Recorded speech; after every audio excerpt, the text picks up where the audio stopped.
live. All right, send me the link and I will pimp this out. Okay, hold on, just a quick sec.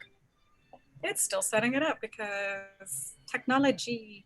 Just presume that to drink my White Claw. all of this is probably actually being recorded at this point. We just don't have them. Okay, cool. It totally is.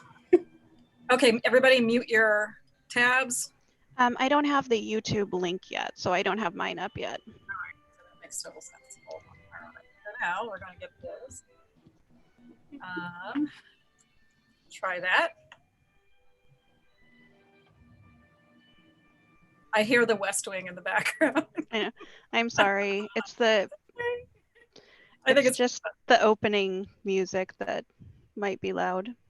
Between Two Peers, episode 2. We're about to go live. Okay. Now, do you want to do it, Helga, and I'll share. I have just posted it. Mm-hmm. Okay. Ruby.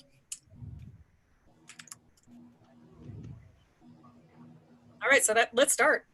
I'll give it a second for people to log on. I'm sorry. Okay, I'm hearing things in the background. My stuff's muted. Whose is not muted? Mine I'm is muted. So we should be good now.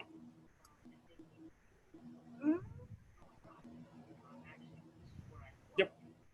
Okay.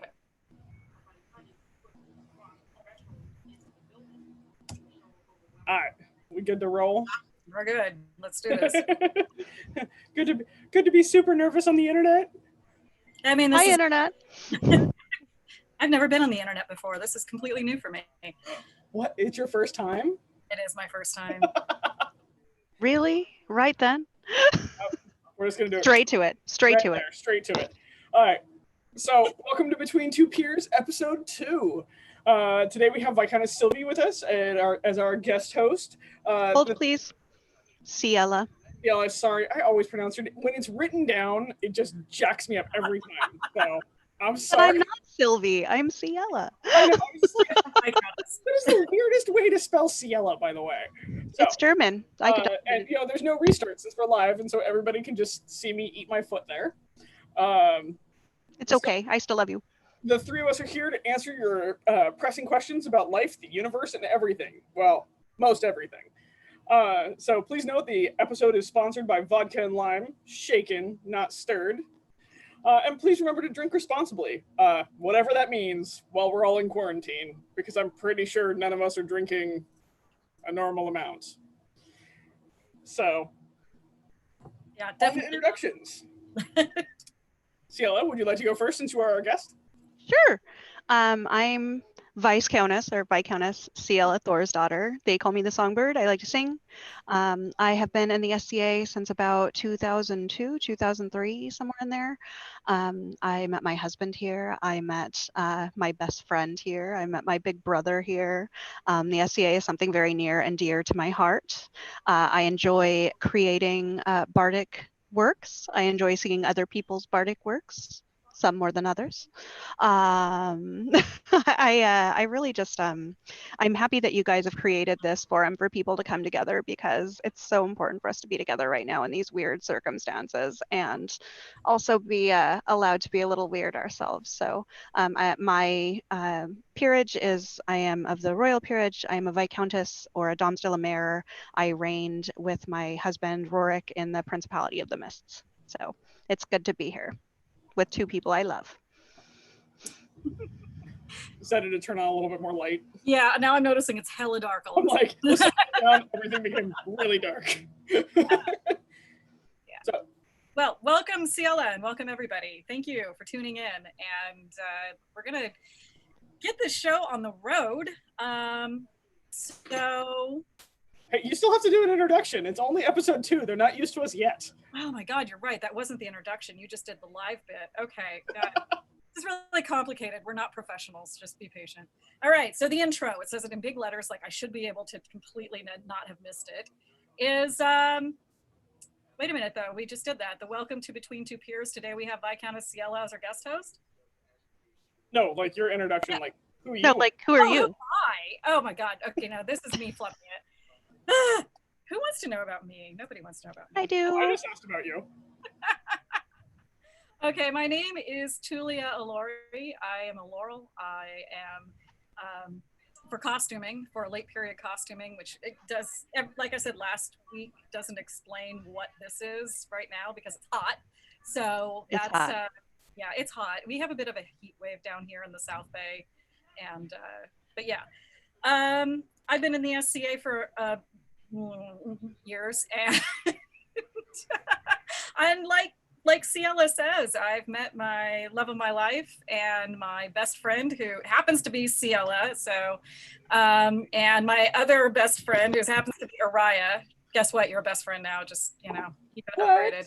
Also, Yeah, apparently it was the cruise. So just to interrupt, you're possibly having feed issues. Oh, for fuck's sake. What do you think? What's happening? Nobody is saying anything on the feed on YouTube. Hello, YouTube people. Can you hear us? Oh my God, this is like literally the worst. Today, this entire show is totally just going to be such a shit show. It's a shit show. Welcome to the shit show. Yeah, we should really rename it the shit show. That's not a bad idea, actually. Yeah. Okay, well, I'm looking at this, and anyways, hold please while we try to troubleshoot, because who's saying the trouble? Who's saying what the trouble is? Vinny posted, is anyone else having feed Oh, Radar hears us. They hear us if I type in the chat. Allie says YouTube is working great, so I don't know. Well, then rolling on. Maybe it's okay. Now that we had that awkward moment, let's prepare for other awkward moments. I'm making all the awkward moments tonight. Oh God, it's so much awkward. Let's see. Shall we just get straight into Araya? I'm sorry, Helga. Who are you? Who the hell are you? And what are you doing on my computer?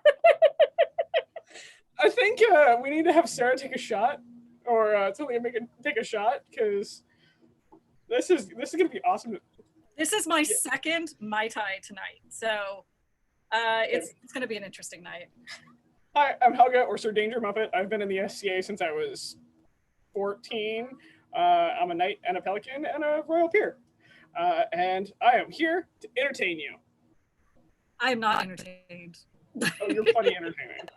Oh, you will be. You're very entertaining. I love you. Okay, so that's us in a nutshell. So now do we get to do the questions? Yeah. Okay. Questions. All right. Can I start? By the way, the YouTube, the YouTube says everything's fine. I think it's the Facebook that's lagging. Oh, that's weird. Matthew, you shush. Who's Matthew? And what's going on? Oh, I know. He said you should try turning it off and then back on again. Oh, yeah, no.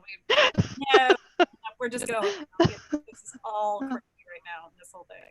We're going. Okay, so we have the questions. The reason you all chimed in and tuned in and all that stuff is because we ask these, either really important questions, really philosophical questions, or just really absurd questions. And it's kind of like a toss-up as to what's going to be coming at any given time. We don't explain to our guest what those questions are going to be ahead of time. In fact, we really don't have a lot of thought put into it in our end of things either. So we're just going to go straight in hard and without any lube. So first question comes from Mistress Ghislaine. Who was your first seated royal? What's something that sticks out about that experience? You get to go first on all these, Syele. So I wish that you would have told me that one was going to be the first. So I'm going to make this happy instead of sad. It was actually Duke Matthias as King of Atenville. And so I will toast to my dear departed friend. And he was reigning with a lady named Sharulta, and she's amazing. She's a dancer. She doesn't really play in the SCA anymore. And all I thought of, they hadn't made the Lord of the Rings movies yet, but I am absolutely convinced that Matt could have given Viggo Mortensen a run for his money as Aragorn. He had this long, perfect hair, and he just stood there and looked all noble and stuff. And I mean, I was 22 and this is so amazing. I mean, and then he ended up being my across the street neighbor.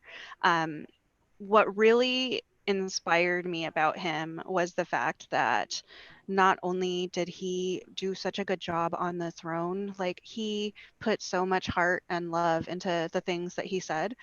And then he was also like so much fun when he didn't have to be that guy, like I mean, it just, there was like a sense of gravitas and a sense of fun and joy and mischief. And like as a first kind of like king that I'd ever seen, it was pretty amazing to be able to experience that.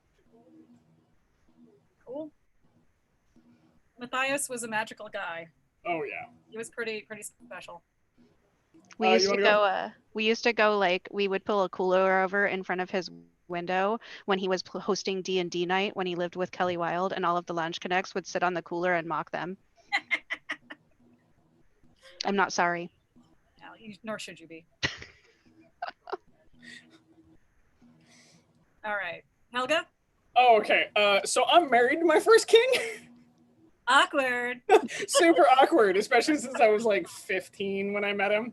You young upstart. Like, no joke.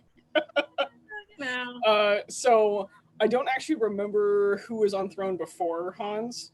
Technically, that's when I started playing. Hans is actually the first king I remember, which is like my first like camping event and everything else. Like the first impression as king, which happened to be yelling at my entire group because somebody was causing some major levels of drama. There was banishments over it. It was just. Oh no. It was amazing. So my first impression of my husband was some asshole yelling at a group of kids. Yeah. However, he did come across very kingly. He put on his like, I am Hansa voice and I will speak to you like you are fucking peasants who are annoying me. Now go away.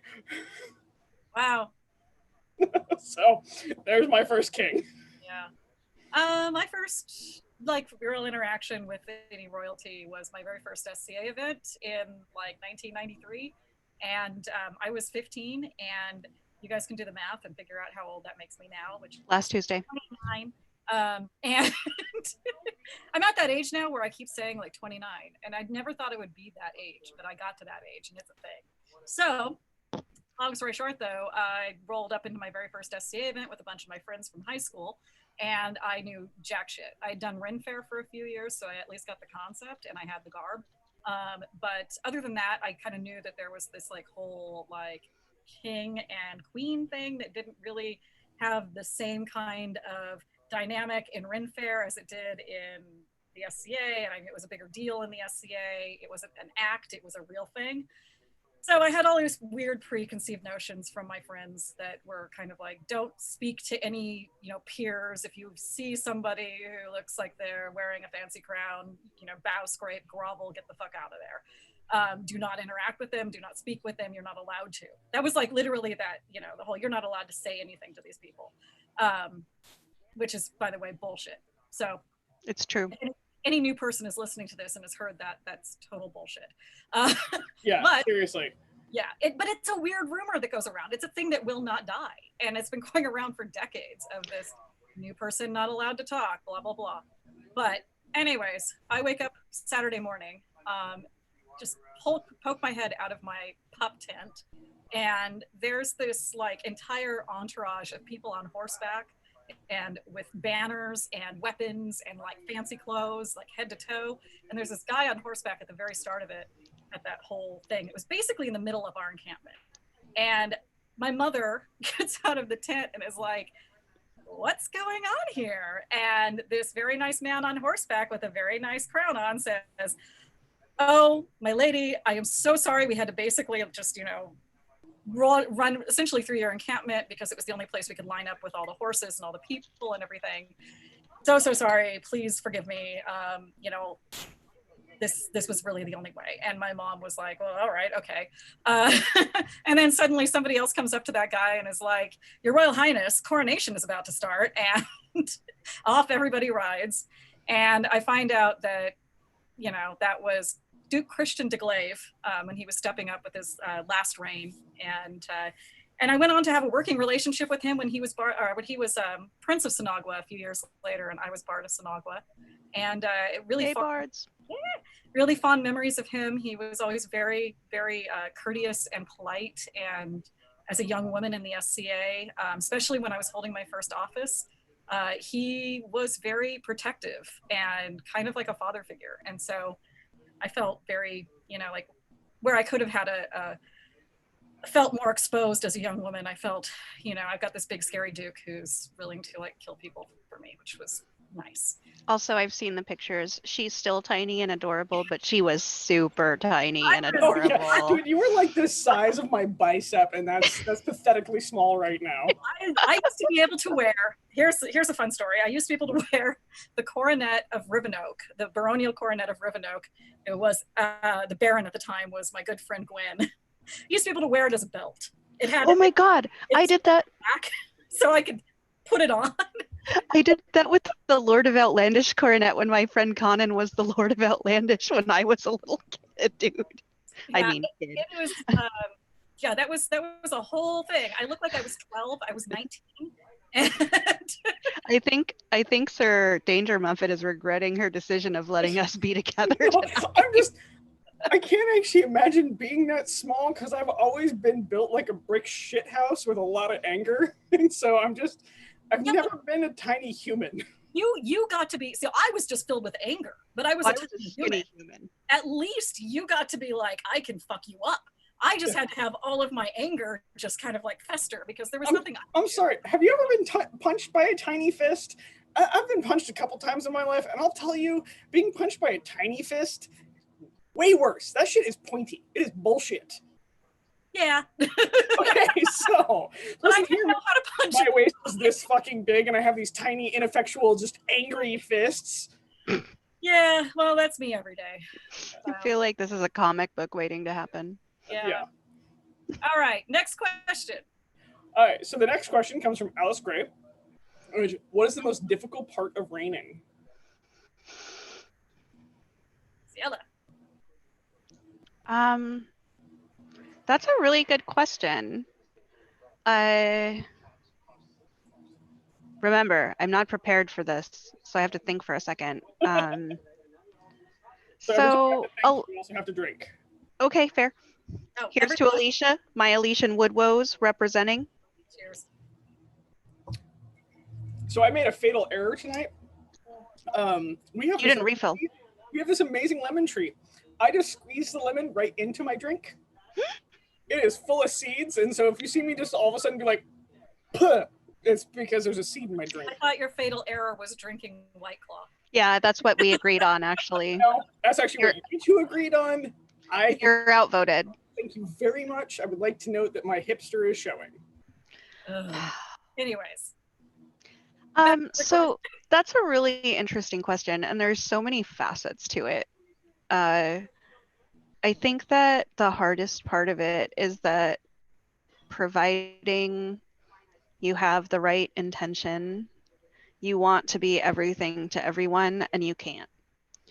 And you want so much to touch everyone, like not in the creepy way, but in the inspiring way, and you can't.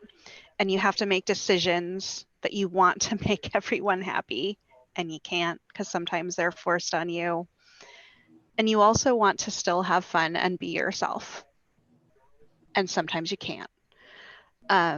So it's a really interesting dichotomy between being the figurehead and being yourself, and kind of figuring out how those two things go together, if that makes sense.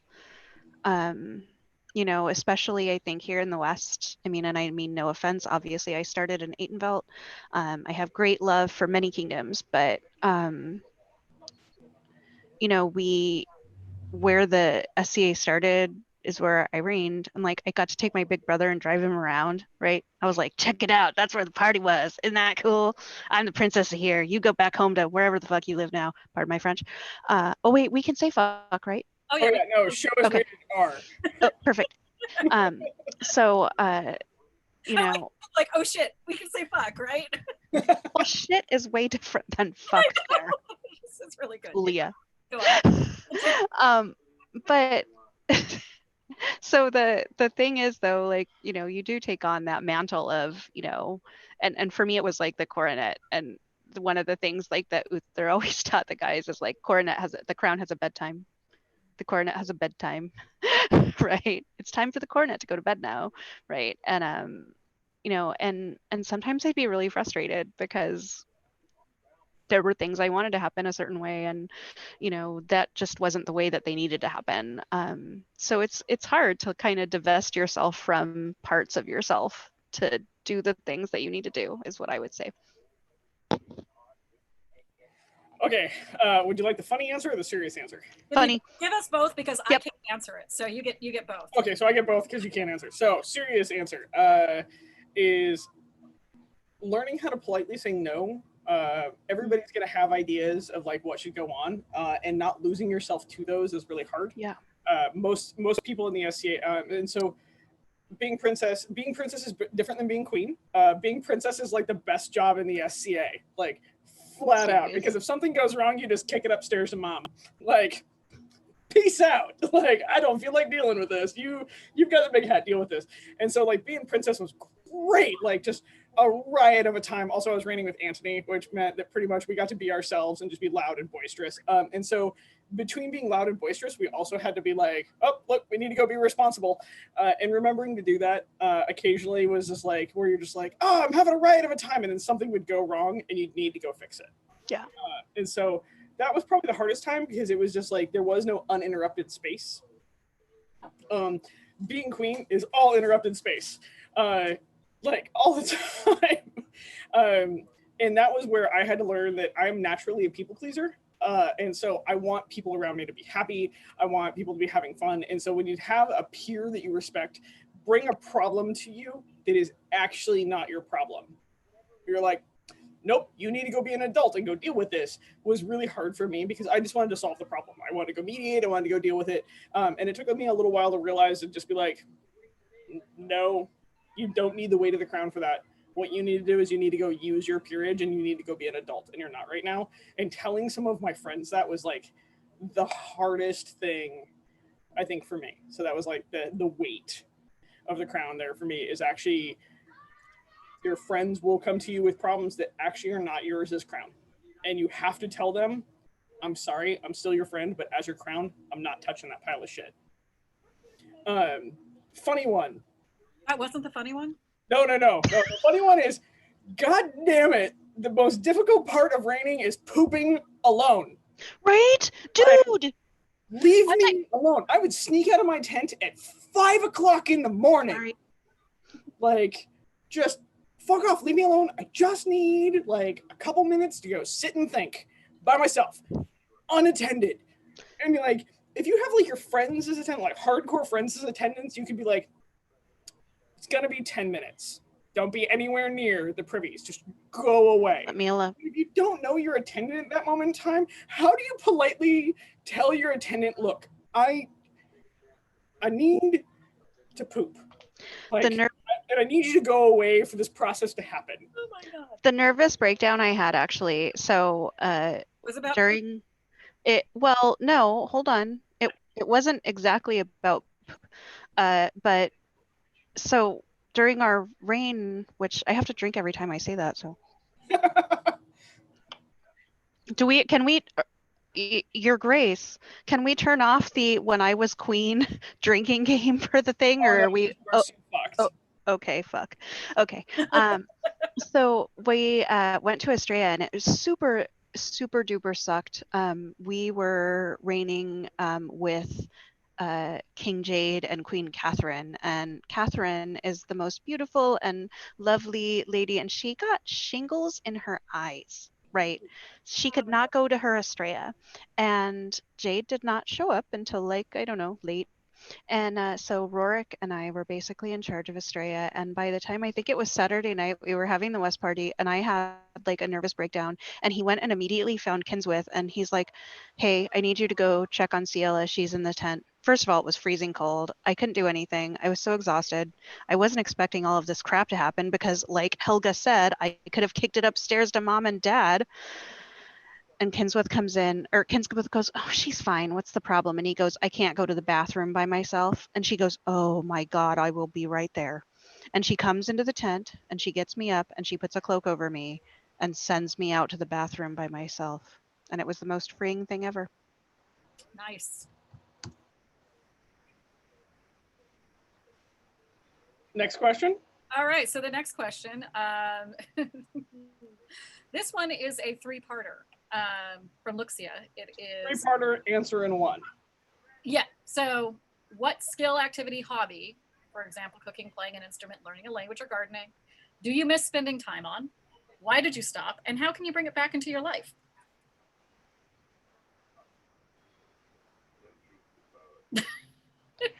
I'm actually sure I'll jump the bus on this one since we'll give you prep time, so we'll start answering because otherwise we're going to eat a ton of the time in the show, and that is not on you at all. So don't worry about that. Is actually both mundanely and in the SCA is I used to ride a lot, horseback riding. I owned my own horses. I owned God knows how many saddles, big truck and trailer and everything else like that. Why did I stop? I decided to pursue knighthood. And it was be an equestrian or be a knight. And so I ended up putting $50,000 into my shoulder in surgery, or $50,000 in my elbow and my shoulder into surgery, and selling my horses. And I sold my horses to pay medical bills. But also I realized that the time investment, I didn't have enough time to do both. And so I gave up that. And I really want a horseback in my life, damn it. And how I'm going to bring it back into my life is after Josh and I buy a house, I'm buying a horse. Nice. Cool. Syele, you want to take a stab at it? It's funny. If I find something boring, I just don't do it. So something I gave up that I miss, I wouldn't say I gave it up, but I haven't been writing as much as I should, music-wise, bardic-wise. Sorry, my husband is accosting the cat. For me, it's more like I need to get back to regular writing as opposed to inspired writing. So I don't know what that looks like for me because the SCA is a very different place right now. So I need to find new sources of inspiration. So if you all have stories to tell me of ways that you're interacting with other people right now, maybe you'll get a song from the Songbird. Yay. Not in the thing, but privately on Facebook. Not now, but later. Yeah. Syele turn, little pirouettes or something. Let's see. For my answer, I used to be a musician. I was a classically trained pianist for like 17 years of my life.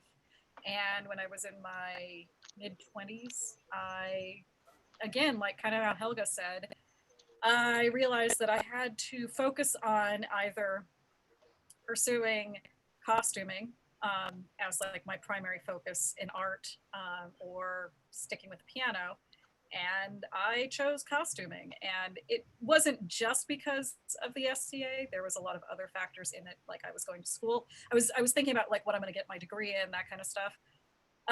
But I walked away from the piano, and I walked away from music kind of almost entirely until very recently kind of started coming back. But I think probably that's what my answer would be is I want to get back to it, but I'm hampered by the fact that I can't fit a piano in my house right now. Oh. It's not really a small instrument for, Just to get you a little electric keyboard. Like a Casio keyboard. Yes. It'll be perfect. I need one of those big stand-up like 1980s keyboards that you occasionally can get at garage sales. Yeah, I can get the Kawasaki kind. Well, as long as it has weighted keys. I'm really particular about weighted keys. I don't like the, like a Casio keyboard. A lot of the electronic keyboards, they have these plastic keys that have no weight in them. So it feels weird to play when you're used to having to like press the keys in a certain way to get a sound to come out. So it messes with my head, and I overthink it, and then I can't play. So that's hi. Welcome to Sarah's deep problems with shush and everything. Anyway. Let's see. I just got a text message from my boyfriend asking me if I wanted another Mai Tai. Yes. And the answer is yes. Yes. Speaking of which, actually, Josh, can I have a second drink? Anyway, that was okay. So yeah, that was a good question. Yeah. So the next question is, what is your from Thorfinn actually? Oh Lord. What is your most precious SCA related possession and why? What is you cut out for a second? What is your most Precious SCA possession and why? Oh, for Rorik, it's Thorfinn's chain.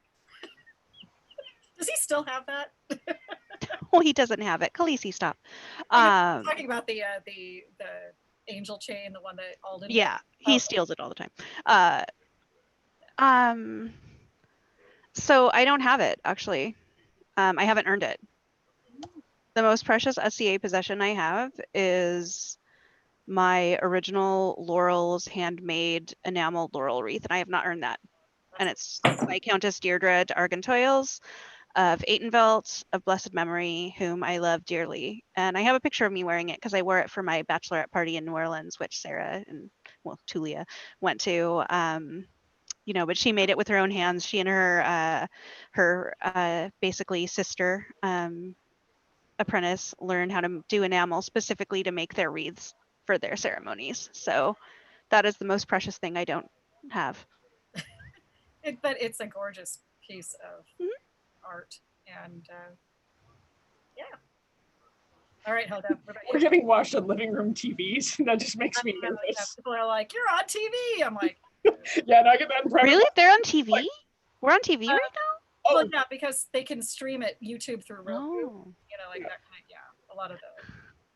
Sarah, what's your most precious SCA item? Yeah. No, I was asking you. Oh, you're asking me. Yeah, I'm asking you. I actually, amusingly enough, have a lot of them. But right now, my most precious SCA item is actually here. I'll even take it off. It has a stand now. Oh, right. Oh. So I have some really cool SCA stuff. I have been very, very spoiled in my SCA. But that helmet was 22 people coming together and buying me a helmet. And so there's a lot of love in it, and there is a lot of just epic. I cried. I sat and cried, and there's photos all over Facebook of me crying with that damn thing. But to be shown such love and such kindness and such generosity is kind of the spirit of the SCA, and I get to wear it every time I fight. My friends gave me a thing that I get to put on my head and beat half to death, and I love it, and it's very, very treasured. And I have some other stuff that is like super treasured, but like right now, that's the first one that pops to mind is the thing that so many people made happen for me. I just want to throw in a quick pimp there to Aesir Armory. Yes, that is who we are brought by to today as our merch. If you're going to go buy a helmet, spend some money there. Yeah. Hey, and here comes Thorfinn with my Mai Tai to, would you like to say a few words about how great Aesir Armory is? Well, as he nearly trips over. I would like to actually, hang on, can you hand me that drink again real quick? I need everybody to watch this. Just lean in a little further. I need it like right here. Oh, that's fine. Just come flex through. Okay, just make it all about yourself, Helga. Oh, there we go. I married this. I have a kitty. I have a Thorfinn. Hi, Thorfinn. So what is your most precious SCA item? Thorfinn. Is it Thorfinn? No, you. No. Thorfinn gets to be a guest on this later. Okay, we'll ask you about it later. Anyway, I was hoping that's your most precious SCA item. Now that you mention it, this guy. Aesir Armorworks is amazing. Love them. Dave's my personal metal tailor, and so shout out, mad props, and shop soon, shop often. That's right. And there you have it, folks. My most prized SCA possession. Yeah. It is the one that puts out. Love you, baby. Thank you for humoring us. So mine actually, well, fuck it. I'm gonna go sentimental. I'm gonna really be sentimental, and I'm gonna say my friends. My friends are priceless, and I am so fortunate that I met you guys here. I'm pointing at Helga and Syele, who are probably two of my closest friends ever. My boyfriend and just a huge family basically, in the SCA. And those are the people that make up my life now. And I don't think I could live my life without them. So, you know, I would actually go that. But to be materialistic, also my ear keeps itching and I keep like sticking my finger You're in just it. gonna go nuts tonight. So I am so the ADD is really strong right now. Like I am kind of going batshit. So anyway, yeah, I was actually going to say that one of the things that I love, a physical item that I love is this little boar. I love my little boar. I never take my boar off, and it wasn't given to me or anything. I got it when Thorfinn and I started dating, and I don't know. It just makes me feel like I'm part of something really cool. Because he's Team Pig. His whole thing was Team Pig from like, millions of years ago when he was Ob Squire and Ob was leader of Team Pig, Obadiah the Obstreperous. And he's kind of carried forward with it. And I just think it's cute and I like my little piggy. So probably that. The end. It's a solid one. What? I said that's a solid one. Yeah, thanks. Do you wish to read the next question?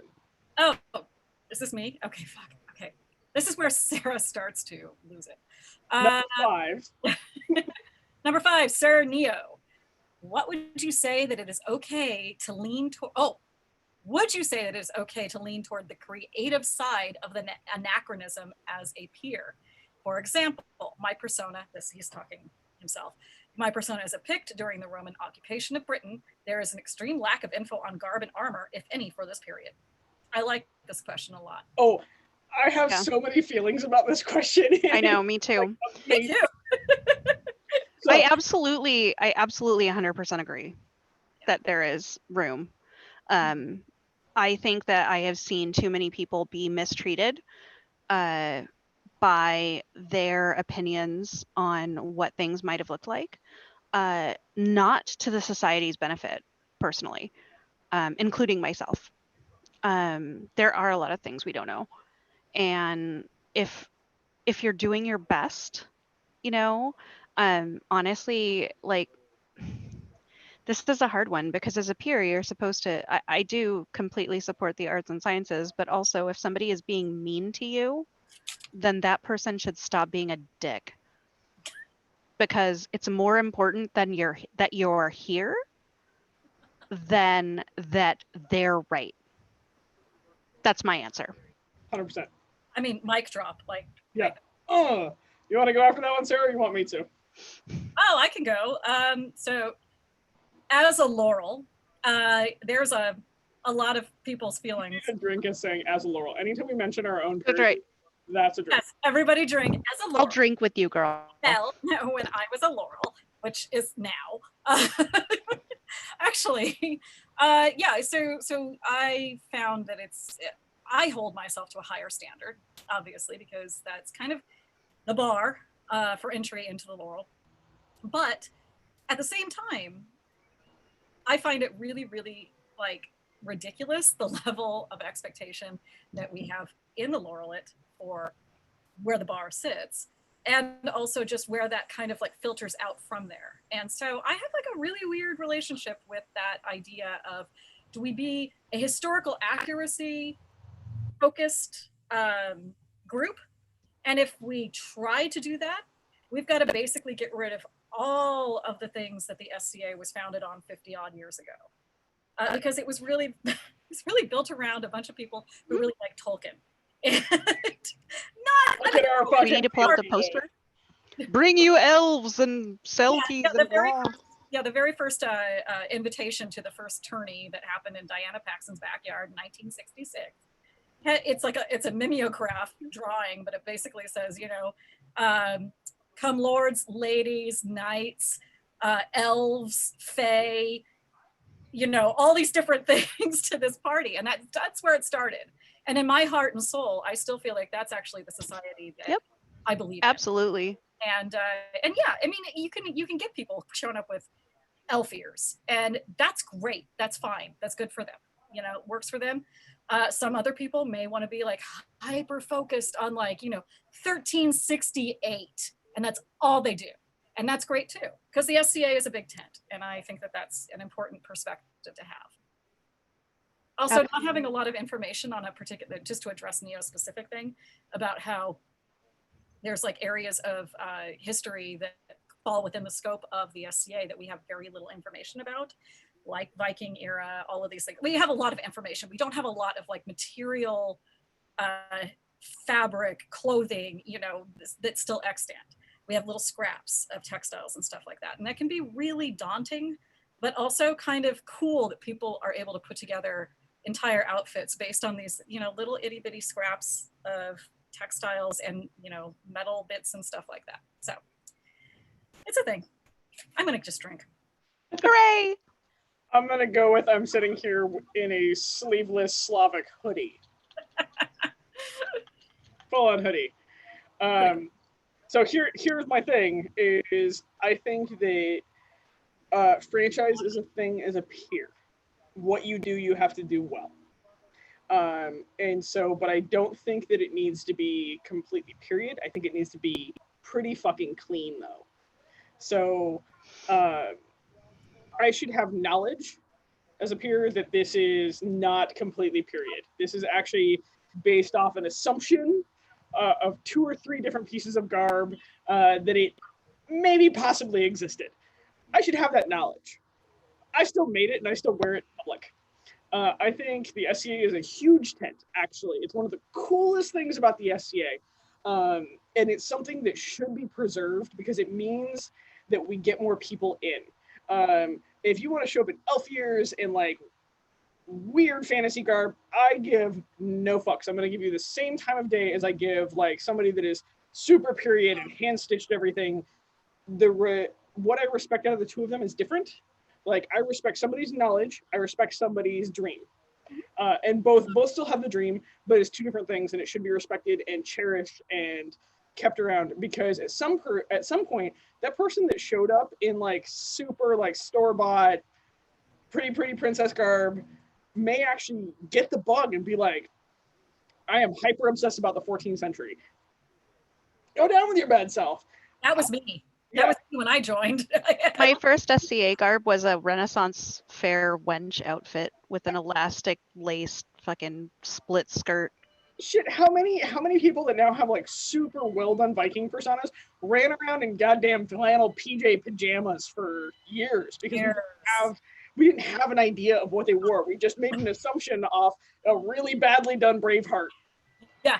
Like, yeah. So I give no fuck. Like the period and anachronism, like we should have the entire spectrum, and both of them should be respected for what they are.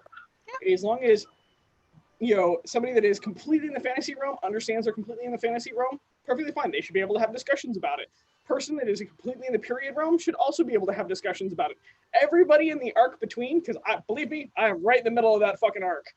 Like, have fun. The SCA is super cool and this huge pool of knowledge. And so one of the things also is our knowledge base changes. Being flexible in the SCA is huge. Like, what we knew about Rus and Slavic stuff 10 years ago is completely different than what we know about today. Because we have much more extant grave finds, we have everything else like that. So we have things translated. Right, I was like, a lot of the stuff in Russia is now being, Russia and Poland is now being translated, or Russian and Polish. Yeah, and there's a lot of stuff that we have redated and all of a sudden been like, oh fuck, we were wrong about where this came from. Yeah. So our knowledge is updating at all times. We're anachronists. Yeah. Like we're a giant geeky history LARP. And like some people are gonna want to stab me with a stick for calling us a LARP. No, we are. We're the granddaddy. We're a LARP.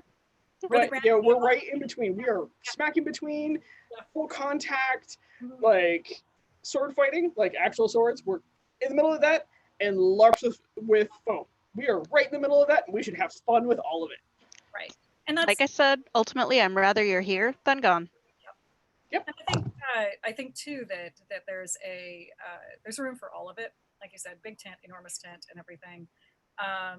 And anyone who shames somebody because of what their interests are, that person is a piece of shit. And please come find me. Or me. Or Syele or Helga, or any peer that you trust to sit down with this person and explain to them not to be an asshole to people who are just here to have fun, and that we should encourage that regardless. Also, I realized that like the irony of me talking about historical accuracy is that I'm sitting here in some quasi kind of like chitin with like not period hair and like a tiara, drinking a Mai Tai out of a Maggie mug. So Hey, feed the ravens. Buy early, buy often. Like literally the most period thing about me right now is my tattoos. Like, you know what? That's okay. I want to be like super clear out there. The people that have a very narrow scope, I respect the shit out of. That was me for years. Especially the people that have a very narrow scope, but also understand that they have a very narrow scope. Like, if you have a very narrow scope and you're like, I only do like 1410. Like, awesome. I've met some of those people that are also super hilariously fun about like, I only do 1410, but I can tell you do AS25. Like, right.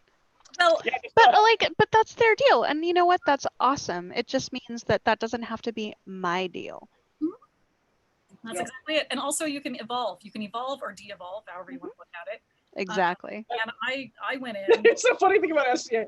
I fight in a roost kit, and then I'll run around in like 15th century German hot pants. Well, that's the thing. You can change. That's the other thing about the SCA is that we're not restricted to a very, very narrow time period. Like you get a reenactment groups. They're really like, you know, we only reenact the fall of 1372 to the winter of 1373. That's all we do. And then what kind of booze did they drink then? Probably wine. Oh, I'm in. I was about to say that would be a serious thing to ask. Is like, hey, so you do a really narrow anachronist group. Like, do we also narrow the booze down? Yeah, I mean that's asking the important questions, Helga. Yes, but like I'm saying though is that I find that one of the beautiful things, and some people have come to the SCA and found it a turnoff, is that we are not hyper restrictive in what we focus on. We have an entire broad range. The creative part and the anachronism part is the broadest sense of where you're allowed to come in, which is make an attempt. You show up in, you know, sweatpants and a t-shirt, a long t-shirt with like a belt on that is like tied out of rope. You've made an attempt. Welcome to the SCA. Hooray! Also, I guarantee you that camp has the best bar. Yeah. Okay, well, really good bars too. Just to be realistic, like the fringe camps, the best bars. Seriously, yeah. So shall we move on to the next question? Yeah, move on to the next one. We're getting down to like 10 minutes. And I think everybody should drink every time I stick my finger in my ear, because like, it's just, I don't know what it is. My ears. They'd all be hammered by now. Okay. It's true. So the next question is from Ryan Shepard, who's down in Ameville, is if you had all the knowledge you have now about the SCA and the activities related to the SCA when you first started, would you do anything differently? Yeah. No. I met Sean South right off the bat, so I'm good. And you guys are set. So yes, I would fight with better mechanics. No. Like if I had all the fighting knowledge I had with my 16-year-old body, oh hell would have been caused. Yeah, but here's the thing: you're mechanically gifted as it is, right? So you're physically gifted, and they're, you know, like the whole idea of the different kinds of IQ, where like some people are really good at spatial, some people are really good at physical, some people are really good at speaking, which is not me, but I think, Helga, you fit into that idea of the, you know, you're very physically gifted. You understand like physical interaction really well. But there's also an element of you can't just come straight out of the gate as a 16-year-old. Yeah, but with if I had all the knowledge I you have as a 33-year-old, you just can't. If I had all that knowledge, if I take my free snap today and apply it to my 16-year-old self, there are nights that would have shit themselves. Sure, but there are very, very, very, very few people that just come straight out of the gate with that kind of knowledge. Yeah, but we're hypothetical question. I get to morph back to my 16-year-old just came into the SCA self. Y'all are fucked. Like the fighting that is going to come out of that 16-year-old is going to be amazing because there's none of this bullshit. That scar and those 9 pins and cadaver parts don't exist. Yeah, but that's also what makes you you, and that's part of the journey that you're on. I mean, I could say, like, as a 16-year-old, if I had all the knowledge of 42-year-old Tulia and 16-year-old Breet McMurden, because we've gone through about 5 name changes since then. Yeah, I was about to say who I slept with would have changed too. Well, that's fair. I mean, Yeah. most of us can say that. Yeah, if I had all the knowledge, I would have been like, oh no. No. I'm sorry, honey. You were really fun, but not worth the drama. We're gonna go try Yeah. riding some other. See, but I could say that about my last relationship. I could say that about several. So Oh, and also, like, I have to say, like, the terrible thing, like, I realize that we're going off the rails with this question, is the terrible thing is all the knowledge I would have about all my friends. But Like, I don't know. I'd break somebody's jaw, or I almost dropped a name, which we're not going to do. Yeah. Is I would break a certain person's jaw when I met you, Sarah. Like, No, I get that. and I then mean, you'd be seriously. like, why are you doing that? I'd be like, I'm just saving you a lot right now. You're going to think I'm a psycho. It's all fine. This is fine. You're going to send me a thank you card. Syele definitely understands that. But I was also going to say, honestly, there were people. I love the psycho smile, Syele's psycho smile. Who me? Is the okay? That's the murder smile. What are you doing? What? I'm not murdering anyone. Look. I know what you were thinking. But anyway, point is, I don't think anybody could have talked me out of what I. No, we couldn't have. I was there. Yeah, I know. And several people tried, and I got to tell them. But also, like, I feel like the thing that we have to remember when we get questions like this is that all of the bullshit that we've gone through, I've gone through a lot of personal bullshit too. Gone through bad relationships. I've gone through other stuff that a lot of you know about, that Sarah, held me up through, and that makes you who you are. So the question is, like, when you ask someone, oh, well, what would you have done differently? It means that you wouldn't be who you are right now. That's exactly what I was trying to say the whole time. Thank you. Thanks, brain. You're welcome. So, shall we move on to the next one? It's your turn to read it. Yes, it is. And it's actually a question that I thought of. And so it says, Tulia asks, what's your favorite song to sing around a campfire? Oh, dear Lord. Somebody asked this the other day. Yeah, I know. And it was a complete coincidence. It was, I think Ghislaine actually asked it. And I was like, what? I was totally going to put that in our little... Whatever Sarah wants to sing. Shut your face. That was my answer. By the weight of the chain. By the weight of the chain. I actually don't. I don't know that one well. It's my. Is that the one from what's her? I can't remember. In the East. Hang on, let me go look it up real quick. Is it from a lady in the East? Yes, she's amazing. Yeah, Annalita Falconhart. Yes. Yeah. And that song, I got to hear that song. I got to hear her sing that song, and that song to this day will raise every hair on my body. Like, yeah. It is so core to what I experienced on my path to knighthood. Yeah. Sorry, I had to drink. That anytime I'm feeling like I'm faltering, that's the song I go to. And it is super fun to sing too, because it doesn't get dirgy at all. It is the cheerleader song of any like fighty peer, where you're just like, you hear that and you're like, oh, I need to go stab something now. I just want to point out that most songs are not written to be dirges. So I know exactly what you're talking about. My favorite song around the campfire, that's hard, like, because a lot of times I'm with my drunk Irish whiskey drinking friends, and so that means it's obviously drunk Irish whiskey drinking songs. For the SCA, I don't know, like, I always cry when I hear Flower of the Desert, because that was like the first Kingdom anthem I ever learned. Also, if you ever meet Sir Mikolaj and sing it to him, it will make him cry. So, feel free to make him cry early and often. That sounds like a sales pitch for Mikolaj. Please make sure to make your Mikolaj cry early and often. He was actually the first person who ever fought for me in a crown tournament. And I think I was not 12, but I felt like I was 12. And this was me. And he made it to like quarterfinals, and I thought I was going to die. Yeah, that's pretty big for like first time. Yeah. But honestly, for me, this is selfish, but it's usually the songs that I wrote for people I love. Any particular one that stands out? Or I mean, I could be an ass and say it's Helga's. I was about to say, please tell me it's mine because I fucking kind of love that song. I actually am really proud of yours, and Sarah knows. Like, I do not like Tulia. Sorry. I'm generally very hard on myself about arts, as most artists are. I was really I fought myself on yours because I knew what I wanted to do and I didn't think it was right. And everybody was telling me that I should make something period and that I should make something unique and I should make something. I love that song. Like, Also- no joke, I hardcore. also know your audience. Right. Cheyenne Kjartan's song is up there, as is the new Kaiden Roses Valkyrie tournament song that I wrote.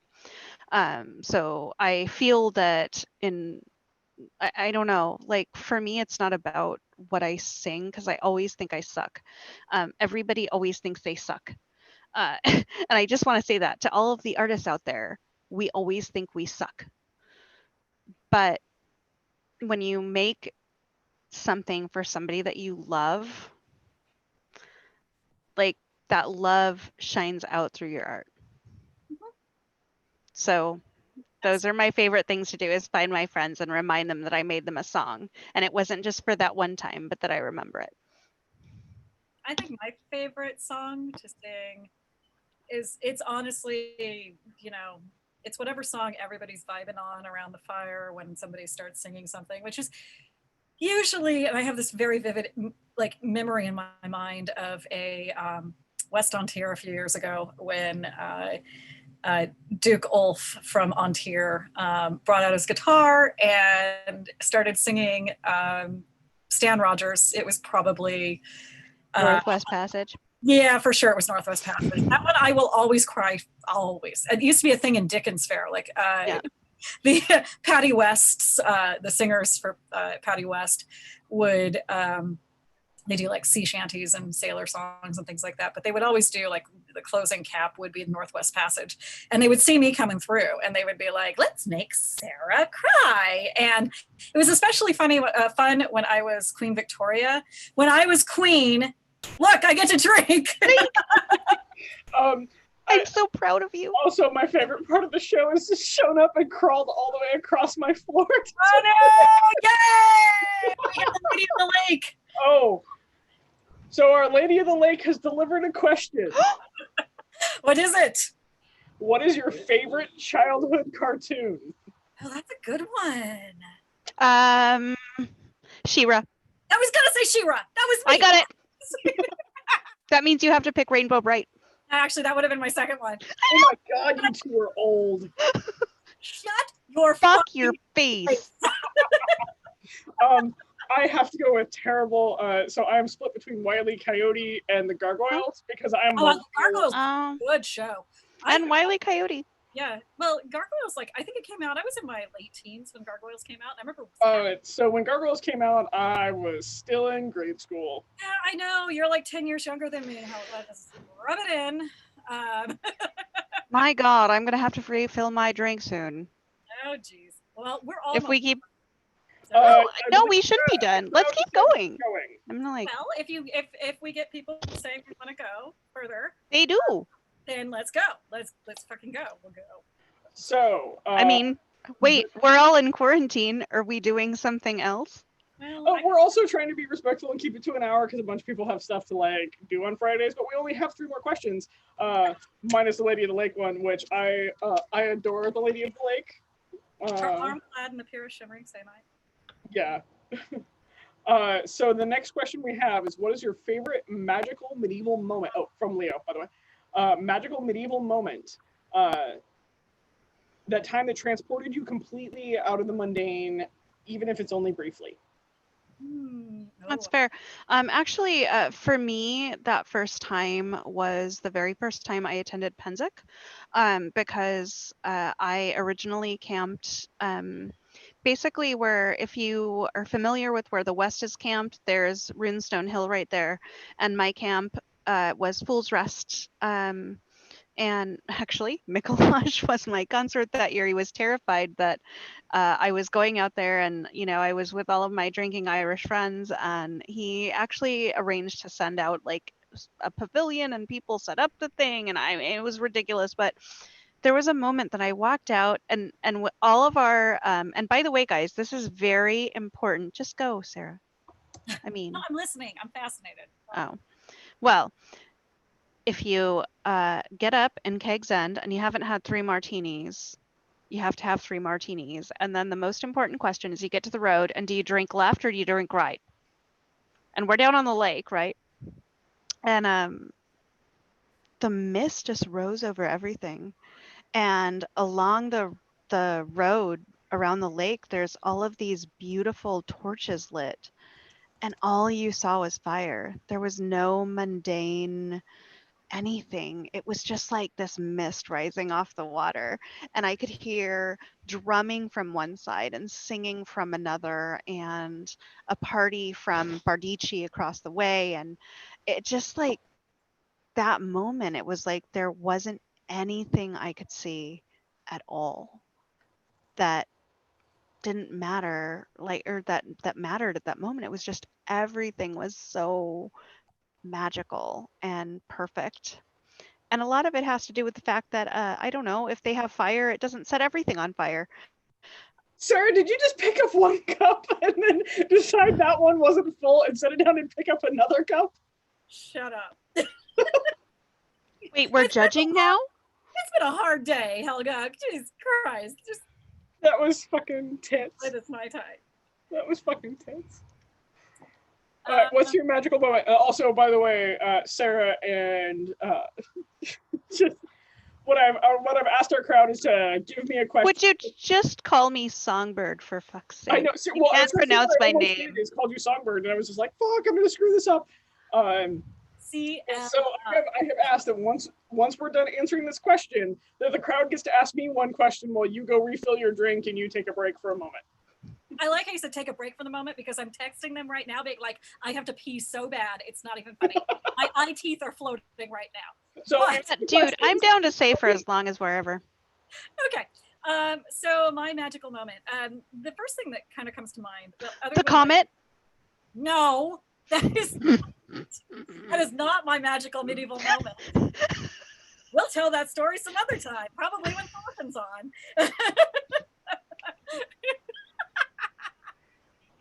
Victory is mine! Okay, very, very, very briefly. Back in like 1996 or something like that, there was that big comet, Shoemaker-Levy, or is it Hale-Bopp? One of them crashed. They're like within a year of each other. One like crashed into Jupiter. The other one was just a comet that you could see like really well in the sky without. Like, She's telling it. I am gonna tell it. Fuck it.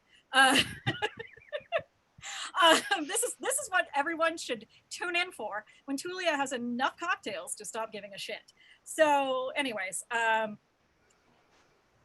roughly 1995, 96, something like that. Out in the middle of Sonagwa, it was technically Jackson area. If anyone is from that area outside of Sacramento would know. Otherwise, just it was rural. It was rural. There was like no lights or anything you could see from the city. And so you got this beautiful dark sky. And you could see this comet that looked like it was literally like thumb sized. And it was just kind of like in the sky for like 6 months or something ridiculous. So my friends and I are out wandering around late at night, as one does, with nothing better to do.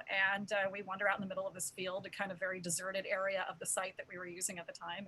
And I'm like, oh my God, the sky, the majesty of nature, like, look at the comet. And my eye happens to like follow the arc of where, like, you know, the horizon to horizon. Kind of arc. And I see over in the distance 2 people. And my words were basically, are those people fucking? Many years later, we're talking like, oh, we were at the meatery. 18 years I later. took the day off. We're not naming names, although I will throw my boyfriend under the bus because it's funny right now. This lady and my boyfriend, my now boyfriend, not at the time, we weren't dating at the time, we're reminiscing about like that one time with the comet, and they snuck off to like get it on in a deserted field. And I literally heard this, and Syele was right there as it happened. And I stood up and I'm like, that was you? Like, I thought I had imagined it in my head. Like, it had just like embellished itself over the last like 15, 17 years.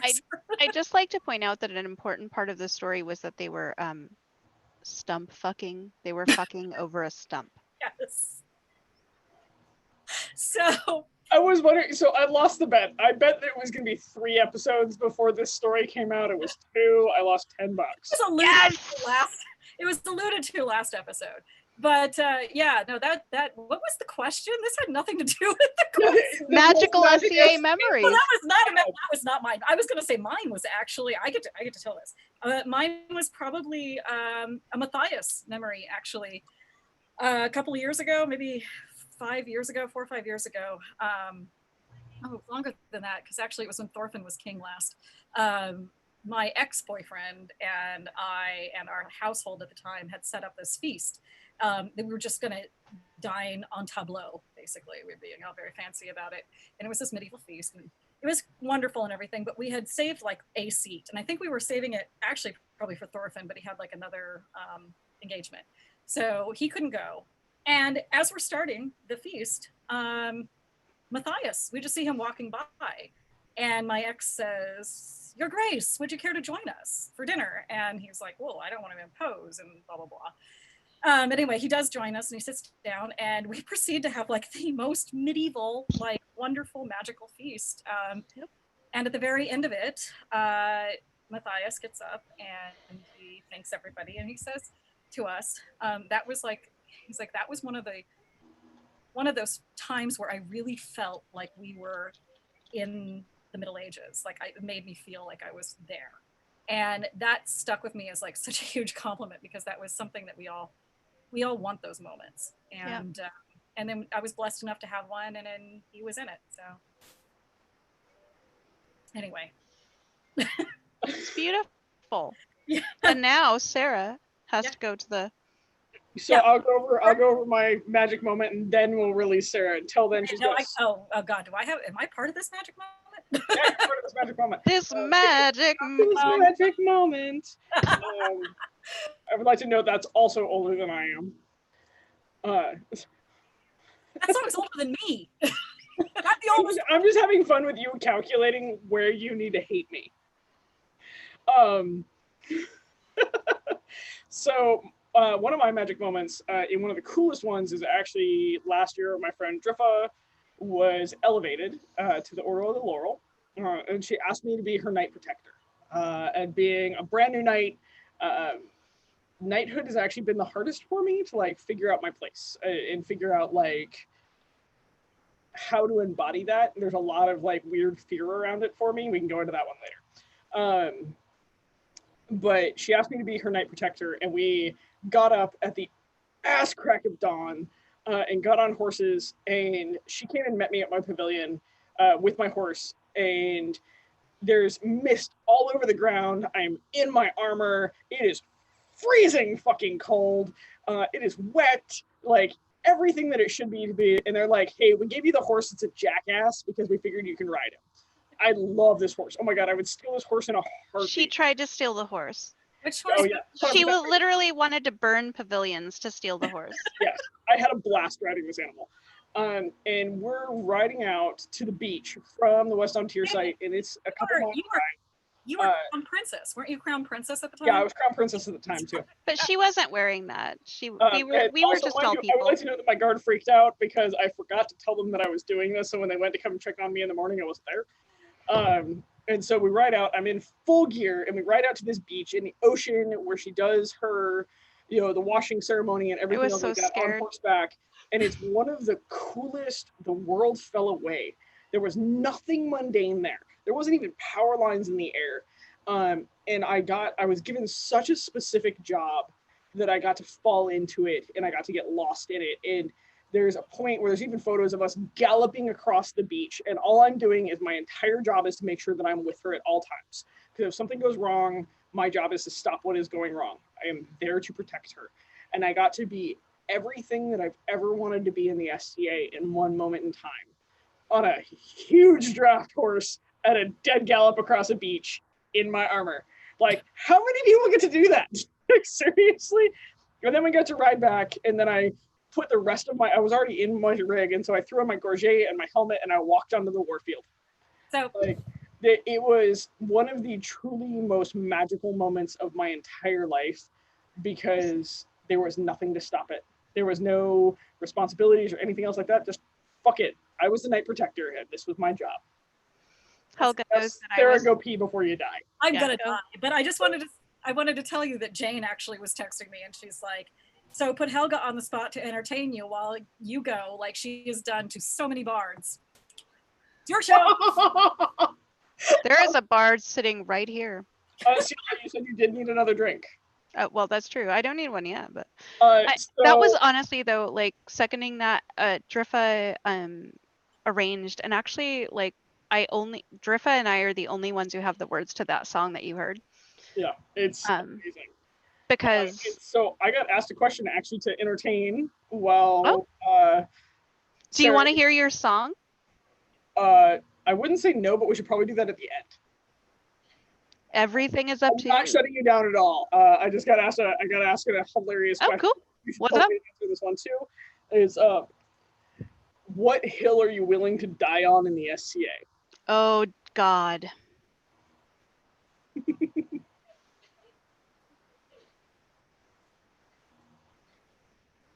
I feel like you're willing to die on every hill. I'm willing to die on a lot of hills, actually. Yeah. I am an opinionated asshole. I'm becoming one. So And honestly, I feel like it's kind of cool, because I think that a lot of people become peers and then decide that peerage has to structure how they think about things. and I'm the reverse on that. I think that, there's the whole trope of you're a peer and then you're recognized, and everybody is told that it never. It's a lie. Well, actually, it's not a lie. It's just described terribly. Yeah. One of the things, and so in every hero's arc, literally you can go down to a hero's arc, and so this is the hill I'm going to die on right now. All right, let's go. I'm on this hill with you. The hero's arc and how you become a peer. There is a bunch of bullshit things that you are told on your way to becoming a peer. One of which is keep doing what you're doing, and the other one is you're a peer before you're recognized. Both of these are absolutely factually Bullshit. True. Factually true. Terribly But you can't do both of them at the same time. Yeah. The way they're communicated. It's terribly described. Keep doing what you're doing. Keep growing the way you're growing. But you're not good enough. Well, no. It's actually keep growing the way you're growing. Right now, I do not have the language to tell you what you need to continue to do, but I can see that you're doing it. Because most peers, for everything that happens, and this is, again, people can stab me with a pointy stick, whatever. Most peers don't develop a language around their own knowledge base. So part of the thing that we do in the human brain is you gain knowledge, and it's very internal, and then you go through a secondary learning process of turning it external.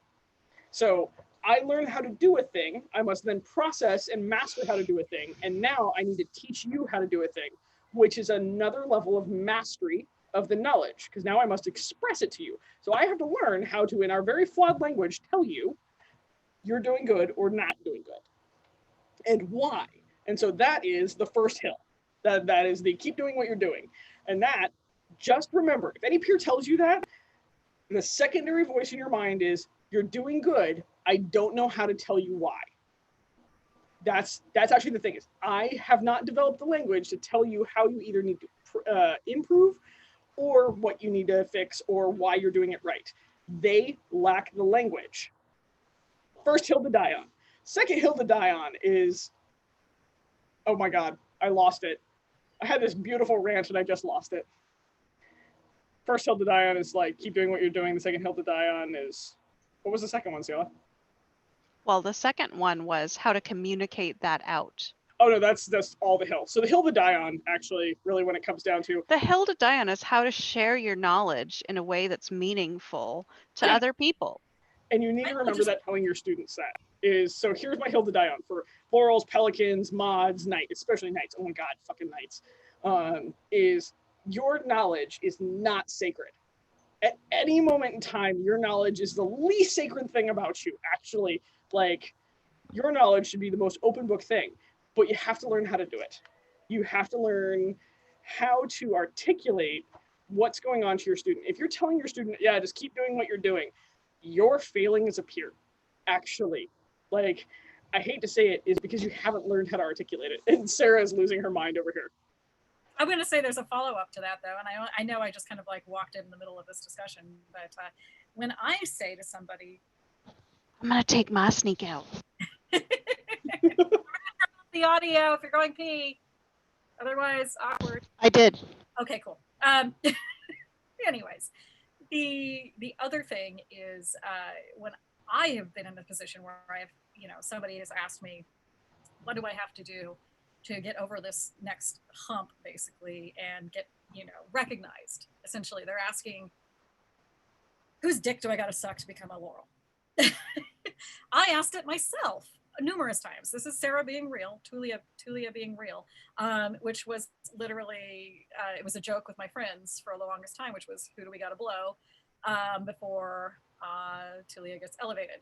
And the real answer was nobody. You didn't have to blow anybody. It just happened. But so on the other side of the peerage, I now have people coming to me who want to know essentially the same thing, though. What is it that's holding me back? I feel like I've done everything that I possibly can do in my art, and I can't go any further. I can't see past a place past this. What do I have to do? And oftentimes I find myself saying to them, just keep doing what you're doing, because it's literally what you have to keep doing. And so, but I think that's where we as teachers can articulate ourselves better.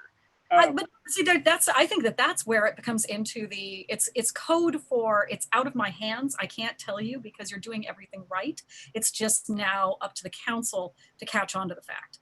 So, and you can say that in more words. Yeah, but I think that's actually clearer words than telling a student, just keep doing what you're doing. Keep doing what you're doing. Like, fair enough. Fair the fuck off as a squire. Like, keep doing what you're doing. People said that. Like, I actually want feedback. I am seeking feedback, and then all the Knights would lose their minds. None of the unbelts are asking us for our opinion, but I'm like, but I am asking you for your opinion, and all you're doing is giving me keep doing what you're doing. That's not an opinion. That's you making a fucking excuse that you can't articulate yourself.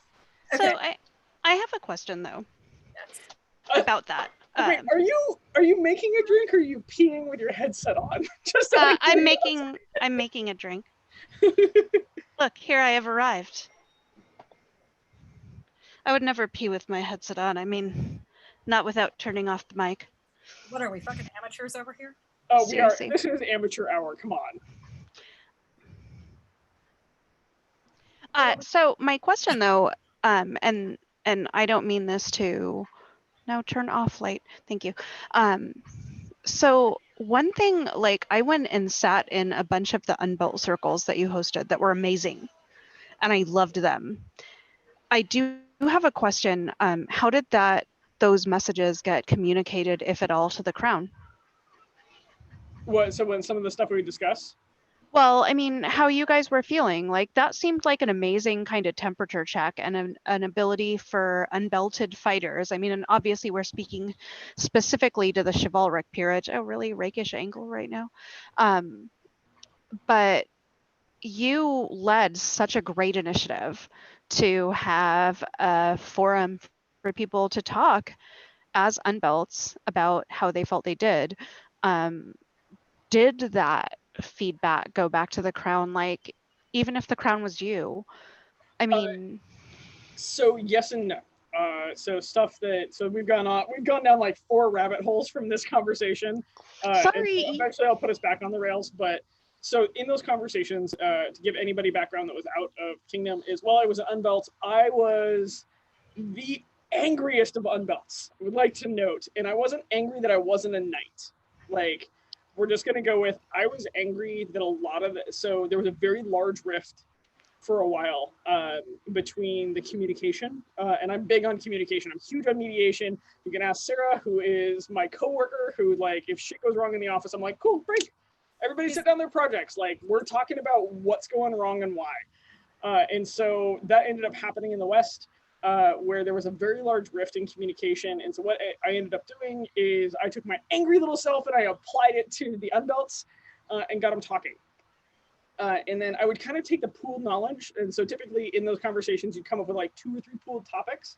And I was I was spoiled. I lived with Vivek and I lived with Hans at the time. I was hanging out with a huge group of high-end dukes. And then I would go have those discussions with them, because one of the things that you can't do when speaking to power is you can't march up to power and be like, you're fucking wrong. Because the first thing power is going to do is protect power. Can't you? It's very human nature. It is not, I am not bashing on our upper end or anything else like that. It is actually human nature to protect power. It's survival. It is programmed into our lizard brain. Like, legitimately programmed for survival in every human being is protect the power you have. So knowing that, when speaking to power, you actually have to have a conversation with power. So you have a conversation with anger, you have a conversation with fear, and you have a conversation with power. And united in that will come out with stuff. So those unbelt meetings that we'd have, and we'd have huge long conversations, I would take the pieces and parts of that, and then I would go have conversations with power about it. So I'd go have conversations with the kings, or I'd go have conversations with the knights, and I would start those same conversations within that group, and then it would disperse and happen. And it just happened organically. And then what ended up happening is that communication just kind of fixed itself over time, where everybody started having those conversations. And the only reason is that I could say is I decided I had nothing to lose. I stopped caring if I was ever going to be a knight. I stopped caring if I was going to be a laurel or a peer or a queen or anything else like that. And I decided that the community itself was far more important to me, because in the end, all of this, okay, here's the weird hill I will die on. In the end of all of this, many weird hills that Helga will die on. I have a lot of them, okay? Probably like the third she's had this episode. Yes, actually, is the weird hill I'll die on is I would give up my knighthood.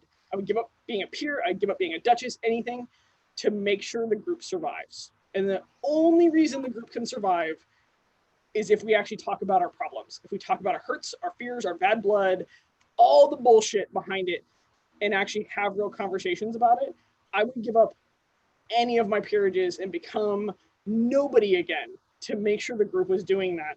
Because then, for the rest of my life, I have somebody that I can hit with a stick, or I have a bardic circle that I can go hang out with, or I have a bar that I can kick it at, or anything else like that. I have a reason to put on this funny clothing and hang here with everybody else. That's my weird hill I will die on. I will give up every bit of who I am to make sure the group survives, so it's still there. I took my coronet off. Am I nobody now, you guys? Nope, you're still there. If you take your coronet off, it doesn't mean that your peerage. But And also, I am totally done being serious. We are going back to dick talk now. All right, let's talk about dicks. Let's Okay, next question. Okay, you guys have a drink and you've gone pee? Yes, I have peed. My bladder is empty. And I was going to think, like, I mean, if we want to talk about dicks, we can talk about dicks, but No. we need to talk about dicks. I was going to ask, actually, we have 2 fun ones coming up. So I'm going to say, actually, I did the last one. What the heck even started that last rant anyway? I got asked a question. What was the hill? What hill would you die on? That was the space killer while you were off relieving yourself. Gotcha. Oh, that was Yeah. good. That was good. All right, Helga, you asked number 9. Oh, okay, hang on. Now I got to open that window. Jesus Christ. Okay, Ghislaine's question is amazing. Not everyone has the same name they started with when they joined the SCA. What was your original name? Oh God, really? Do you have an alternative persona name? I bet I have the most name changes out of all y'all. I only have one. I have 2. Oh, mine's up there. Oh, mine's up at 7. Yeah, about 6 or 7. Yeah. Yeah, I have 2. All right. So, what's your original name, Syele? I don't want to say it. Okay, you don't have to. I will. But you can pass. I just don't want to.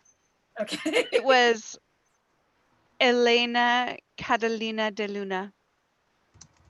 That's beautiful. And they're all vaguely of the same culture and time period. So you guys are going to die with mine. Oh no, you're gonna die with So mine. then I was, actually, this is totally documentable in period. I document it all the time. Syele van der Rosen. I like that. That's when I met you. You were Syele van der Rohe. And now I am Syele Thor's daughter Which because I I think am a Viking. really very applicable. So that's mine. Helga. So I was given my AOA my first event. So I was. The SCA fucking rock star. You get your AOA your first event. You get Then to you do get your pelican and a floral and like, Jesus. all within a calendar year. You know what? Fuck you and your privilege. That's it. I'm putting my crown back on.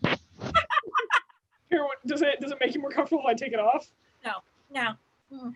So I was given my privilege. my AOA my first event, and so I want to actually point out that I brought 12 horses. We got 56 people authorized. That's amazing, Okay, actually.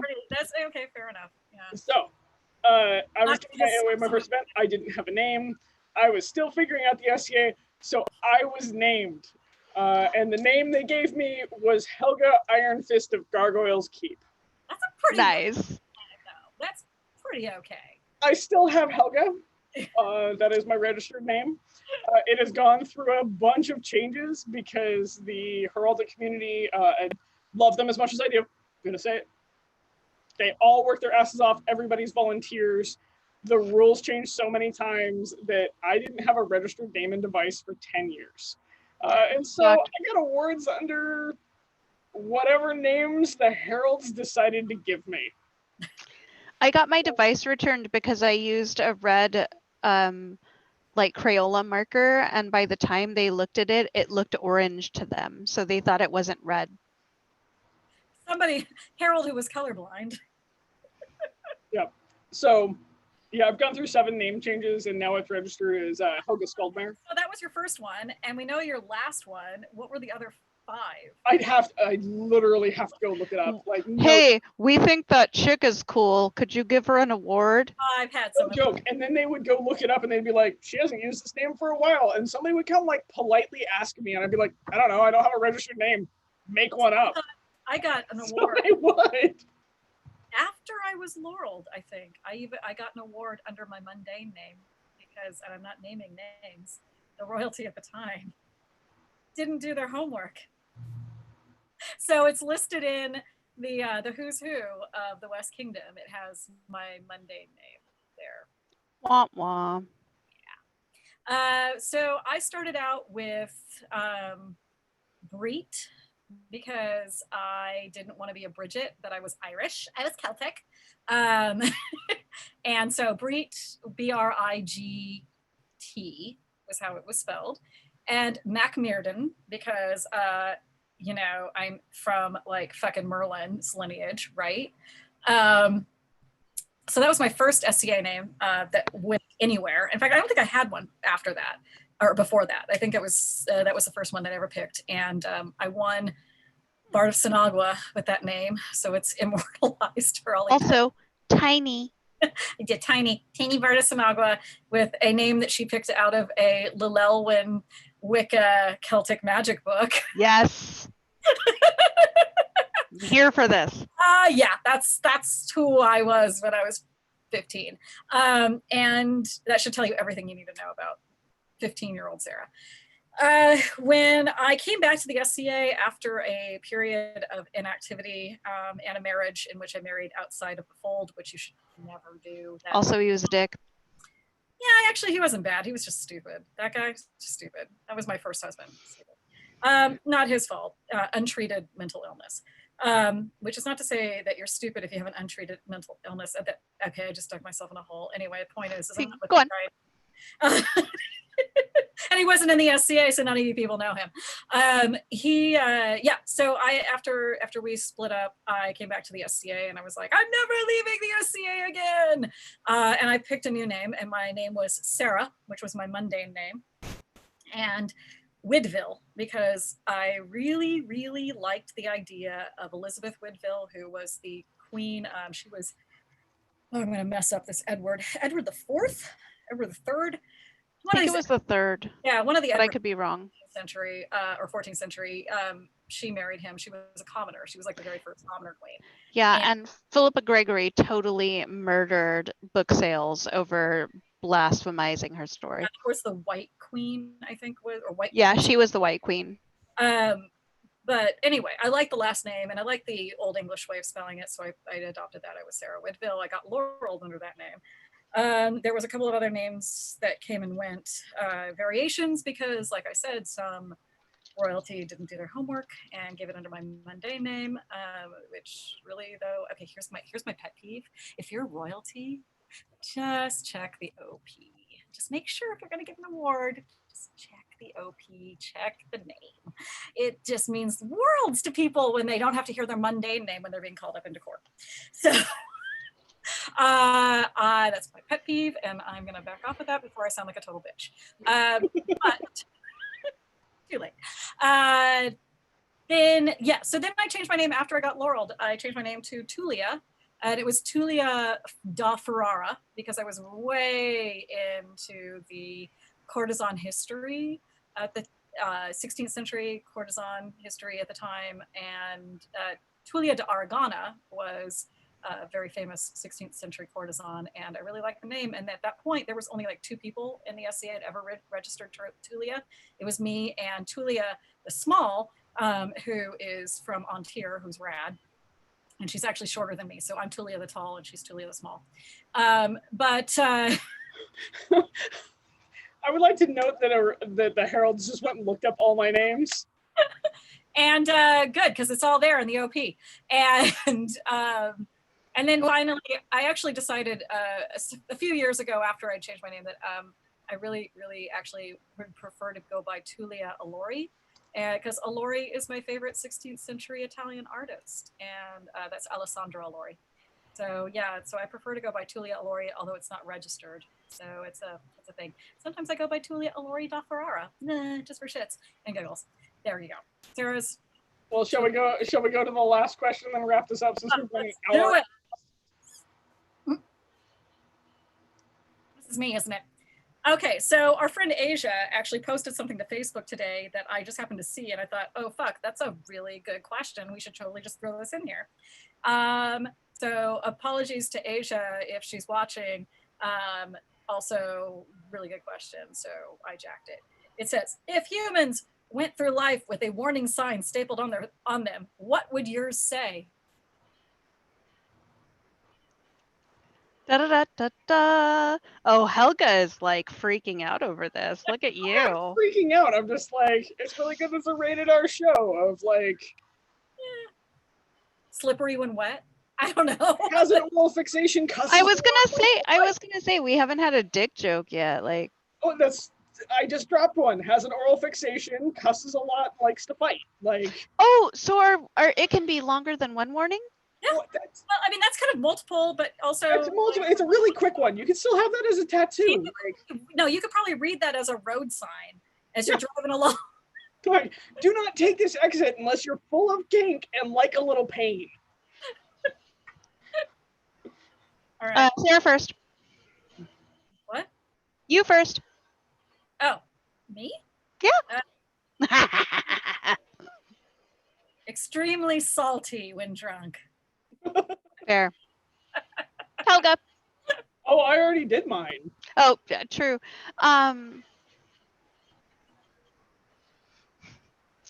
Never make me make that face. That's good. She makes that face. You know you're really in for a world of hurt. He should make a better one, but I don't know. Oh, I like it. It just got actually posted in the chat group, parental advisory. That I could actually just tattoo parental advisory on myself, and that'd be yeah, I should put parental advisory. Extremely offensive. To be fair, we should all have parental advisory. Explicit lyrics. Likes to say fuck a lot. That's me. I like to say fuck a lot. And people think that I want to be Lady Fuck a Lot. I hear do W. Oh, I am the Queen of Dorkistan. So well, I am the Queen of Freeberia. But as we are allies, I get to invest you with like a vaunted title from my kingdom. And so I get to call you Lady Fuck-a-Lot. This Fuck-a-Lot. So, there. You don't have to take it. Lady, I That made was you our a 10 Duchess of Freeberry. questions. Oh, well, let's answer the Lady. questions. I was about to say, that was our 10 questions. We've run almost 2 hours this time. It's 8:30. Definitely a couple drinks. No, in. we've only gone an hour and 34 minutes. Yeah, out of an hour show. So Whatever. They said they like it. Our people love us. So with that, I'm going to wrap us up. And so next week, we are going to come back and we will have the Prince of the Mists with us. No. Prince Soren. of, I thought we were doing Prince of Awertha. Oh, sorry, Prince of Awertha. I actually said wrong principality, right name. Yes. I should not be driving this bus, okay? Soren, Prince of Awertha. Prince of Awertha with us. And so we're looking forward to another 10 questions with you guys. Thank you Julia. for joining us and putting up with this very wild show tonight. Yes. Syele. Let's make another one. Okay. All right, guys. Thanks for tuning in. I love each and every one of you wacky bastards. Syele, would you like to have some closing words? Well, actually, I mean, I have this book. And there was a song in here, I believe. Let's see. Let's see if I can find that song. Oh, look.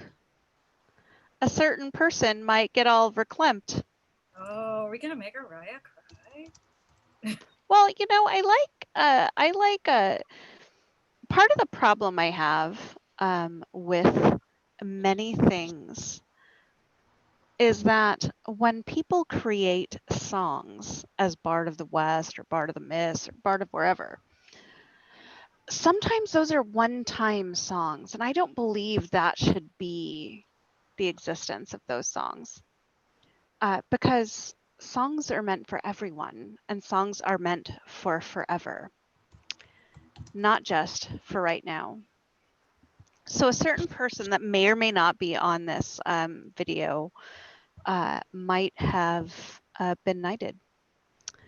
And I'm such a it wasn't us, so it must have been Helga. So if you guys are okay, I might sing a song. Yeah? Yeah? Go for it.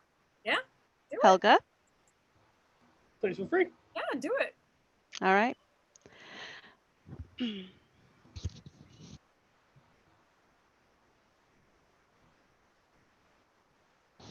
Hold on while Rourke puts his headphones on and goes for a walk.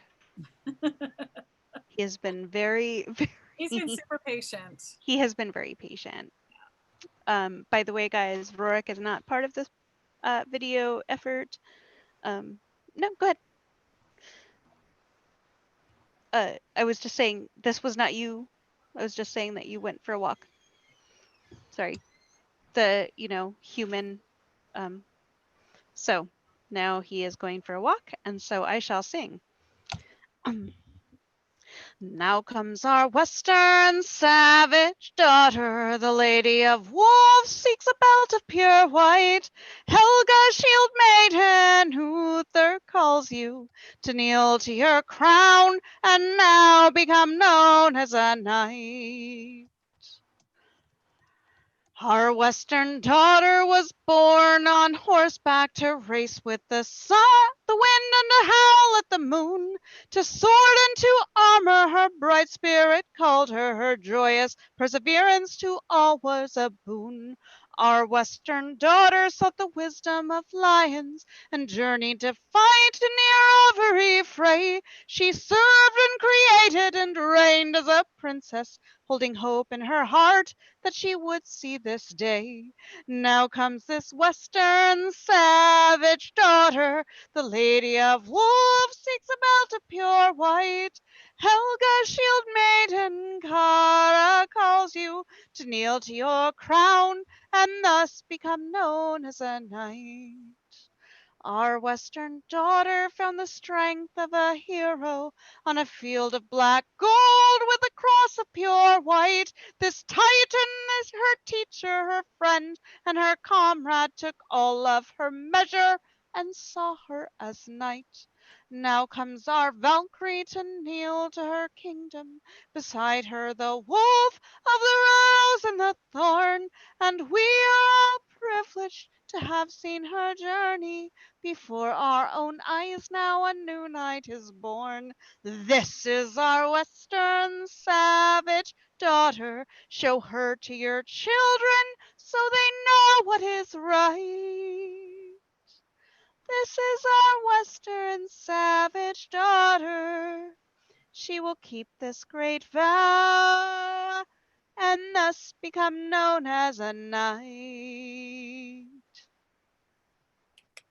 Super egotistical. I love that song. And with that, guys, love you all and good night. Peace out. Word to your mother.